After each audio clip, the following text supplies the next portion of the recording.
मैं बेटा, अगर आप डिप्रेशन में हो, अगर आप परेशानी में हो, तो उसका कोई ना कोई कारण है, क्योंकि जन्म से कोई भी नशा लेके नहीं आता, जन्म से कोई भी शराबी पैदा नहीं होता।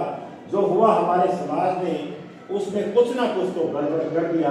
ये मैं पुलिस के अधिकारियों के सामने बोल रहा हूँ कि कहीं ना गलती हमारे समाज की हुई, हमारे परिवार की हुई। और परिवार की बात करूँ तो सबसे ज़्यादा मैं मानता हूँ माता पिता। बिल्कुल, माता पिता का जो रोल है वो 50% तो है। उन्होंने बच्चों से बात ही नहीं की, कॉलेज में पढ़ा दिया, एक ही बात कह दी कि 99 से कम लेके नहीं आना, 90 से 95 से कम नंबर नहीं आने चाहिए। ये दबाव बना दिया। तभी हमें खबरें मिलती हैं अखबारों में, टीवी में, कि हमारी एक बेटी ने इसलिए आत्महत्या कर ली कि पेपर में नंबर कम आए। हुआ था। अरे भाई, जीवन में अंकों का महत्व।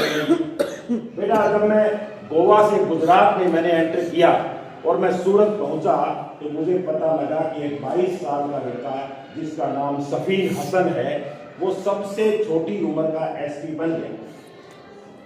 जबकि उसकी माँ घरों में खाना बनाती थी, शादियों में बर्तन साफ करती थी, बिजली के मिस्त्री के पापा।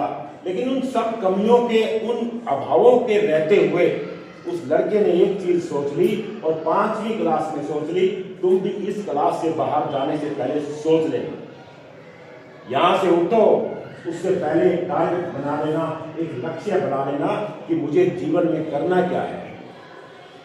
बिना टारगेट के जीवन बेकार है। 90% लो, 99% लो, कोई काम आने वाले नहीं।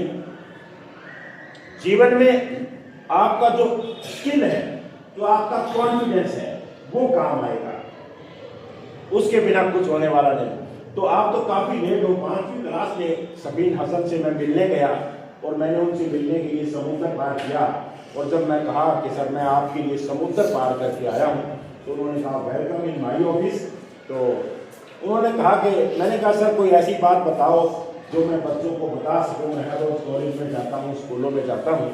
तो उन्होंने कहा कि जीवन में शिक्षा सब कुछ नहीं, जीवन में अंकों का महत्व नहीं, जीवन में आपको जो काम दिया गया है, आपसे कोई काम करवाना मैं चाहता हूं। आप किसी कंपनी में जाओगे, इंटरव्यू दोगे, कमेटी वाले बोलेंगे भाई हमारे यहाँ कंप्यूटर पे काम करना है, आपको कंप्यूटर नहीं आता, आप कह दो सर मैंने पीएचडी किया हुआ है, वो कहते हैं बाहर चलो भाई, पीएचडी वाला नहीं चाहिए, कंप्यूटर आता है नहीं आता, बाहर चलो, नहीं चाहिए। तो आपको जो काम दिया है वो काम अगर आप कर सकते हो तो ही आप सफल हो। मैंने 60% वाले डीसी की कुर्सी पर बैठे हुए देखे हैं। बीए में 60% डीसी बन गया। मैंने 90% वाले बीए में 90 किराने की दुकान पर बैठे थे। क्या कारण है कि एक ही बेंच के ऊपर 2 लड़कियां बैठती हैं, 3 लड़कियां बैठती हैं, एक ही मैडम पढ़ाती है, एक ही पाठ, एक ही क्लास, सब कुछ एक है। एक लड़की डीसी बन जाती है और दूसरी उसी क्लास में, उसी ऑफिस में क्लर्क की नौकरी करती है। होता है ना? कैसे, क्यों होता है?